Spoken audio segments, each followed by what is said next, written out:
Donc, comment se préparer au mieux pour faire, voilà, l'hypnose trans ce qui est important, c'est d'être, confortable pendant que vous l'écoutez la séance. Idéalement allongé, vous pouvez vous asseoir, mais il faut, voilà, être confortable, veiller vous peut-être à avoir alors la tête qui est posée.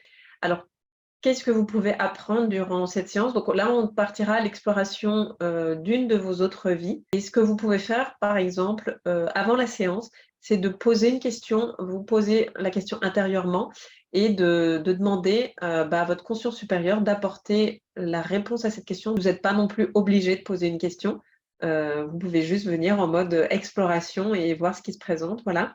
Pendant la séance, je vous conseille, c'est d'être au calme et vous pouvez c'est avoir un casque ou des oreillettes, comme ça vous pourrez bien m'entendre et c'est tout. Veillez, en fonction si vous l'écoutez sur votre téléphone, votre ordinateur, à ce que l'ordinateur soit branché à cette batterie, pour éviter que ça se coupe. Même si, de toute façon, si jamais la connexion venait à se couper, de toute façon, si ça arrive, vous vous en rendez compte parce que vous m'entendez plus parler, donc vous revenez à votre état d'éveil normal. Éventuellement, si, l'endroit où vous êtes, il fait peut-être un peu frais. Vous pouvez aussi prévoir, un plaid, une couverture parce que quand on est en état comme ça de relaxation, d'état d'hypnose, la température du corps a tendance parfois un peu à diminuer. Plus ou moins combien de temps ça dure une séance d'hypnose de groupe?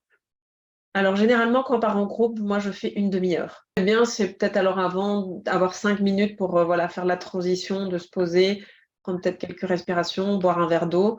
Est-ce que si elles s'endorment, elles vont quand même recevoir les informations et elles vont pouvoir s'en souvenir ou... Alors, ce qui peut arriver, donc justement, comme j'expliquais, donc quand on fait en individuel, on ne s'endort pas. Quand c'est en groupe, comme je pose des questions, mais que là, vous ne répondez pas, ça peut arriver qu'on s'endorme. Si jamais vous vous endormez, inconsciemment, vous allez avoir des informations. Maintenant, c'est pas sûr qu'en vous réveillant, vous allez vous en souvenir. Ça dépend vraiment de chacun. C'est un peu comme le rêve. Si vous vous êtes endormi, c'est que de toute façon, votre corps avait besoin de dormir. Donc, si ça, je ne l'ai pas dit, de prévoir un carnet, par exemple.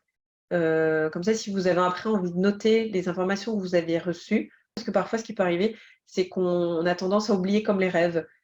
D'accord, mais dans tous les cas, vu que la séance est enregistrée, si on s'est endormi à cette séance-ci, on peut la Ouais. réécouter une autre fois, ça fonctionne toujours, ça ne change Oui, rien, on peut le faire plusieurs oui, fois, quoi. oui, Ok, oui, oui, on peut le ok. faire plusieurs fois, il n'y a pas de contre-indication et du coup, ça peut vous amener, à explorer d'autres vies.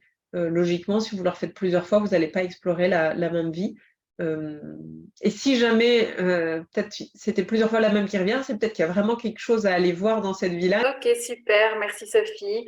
Bien Avec voilà, comme ça plaisir. vous êtes prêts à débuter votre séance. Ouais, Eh bien, merci. Ben, bonne séance à merci à tous. toi.